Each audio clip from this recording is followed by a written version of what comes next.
Sirine, kecepatan, keberanian, inilah yang kita lihat dari Dinas Pemadam Kebakaran dan Penyelamatan. Namun di balik setiap respons yang sigap, di balik setiap nyawa yang diselamatkan, terdapat sebuah sistem yang bekerja tanpa henti. Sebuah dapur pacu tak terlihat yang memastikan setiap elemen bergerak dalam harmoni sempurna. Ini adalah sistem pengendalian manajemen. Sistem pengendalian manajemen di Damkar bukanlah sekadar tumpukan dokumen aturan. Ia adalah sistem saraf yang mengendalikan organisasi berisiko tinggi ini. Sistem ini memastikan misi tercapai, risiko diminimalisir, dan semua personel pulang dengan selamat. Sistem ini berdiri di atas beberapa pilar fundamental. Pilar pertama adalah boundary system atau kontrol aturan dan batasan. Bagi Damkar, ini adalah fondasi dari kesiapan. Ini adalah pagar yang menjaga semua orang tetap aman dan dalam jalur. Setiap pagi, saat apel dimulai, saat setiap alat pelindung diri diperiksa, saat mesin truk dinyalakan dan pompanya diuji, itu adalah boundary system yang sedang bekerja. Standar operasi prosedur SOP adalah kitab suci mereka. Kapan harus maju, kapan harus mundur, formasi apa yang digunakan, alat apa yang wajib terpasang. Di dunia di mana detik bisa berarti perbedaan antara hidup dan mati, tidak ada ruang untuk asumsi, semua harus terstandarisasi, tidak ada kompromi. Namun, aturan seketat apapun tidak akan ada artinya tanpa pilar kedua, belief system atau kontrol kepercayaan dan semangat. Belief system ditanamkan melalui nilai-nilai inti. Slogan seperti pantang pulang sebelum padam atau Yuda Brahma Jaya bukan sekadar hiasan dinding, itu adalah keyakinan yang mengikat mereka. Keyakinan bahwa tugas mereka adalah sebuah kehormatan. Bahwa menolong sesama adalah nilai tertinggi. Pilar ketiga adalah interactive system atau kontrol pembelajaran. Jika boundary adalah fondasi dan belief adalah jantung, maka interactive system adalah otaknya. Ini adalah sistem yang membuat Damkar terus beradaptasi dan menjadi lebih pintar. Dunia berubah, tipe bangunan baru, risiko bencana baru, teknologi baru. Damkar tidak bisa statis.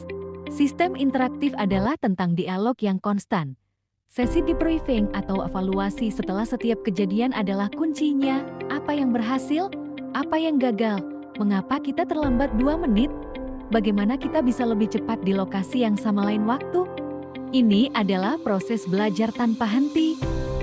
Data dianalisis, strategi baru diuji dalam latihan, dan masukan dari petugas di lapangan didengarkan secara serius oleh pimpinan. Inilah yang membuat mereka relevan, efektif, dan selalu selangkah lebih siap. Namun, teori di atas kertas tidak akan berarti tanpa eksekusi di lapangan. Untuk memahami bagaimana sistem ini benar-benar hidup, mari kita dengarkan langsung suara dari ruang mesin Dinas Pemadam Kebakaran. Seberapa sering Anda dan tim wajib ikut latihan dan simulasi pemadam? Apakah SOP latihan itu sering diubah jika ada kejadian besar yang baru? Untuk kegiatan latihan kita sering lakukan ya, baik itu secara mingguan maupun secara bulanan. Dan itu biasanya kita laksanakan di hari weekend ya, Sabtu Minggu. Soalnya kan untuk agenda di hari Senin sampai Jumat kita cukup padat. Jadi untuk agenda latihan baik itu pemadaman maupun penyelamatan itu biasanya di hari Sabtu dan Minggu. Nah, untuk SOP terkait pemadaman ataupun kejadian-kejadian yang baru itu pasti selalu kita update gitu. Karena kan kita udah dilatih dan diberikan materi tentang beberapa SOP, baik itu SOP di bangunan tinggi, SOP di pemukiman padat penduduk, SOP di tempat-tempat hotel maupun yang lainnya gitu.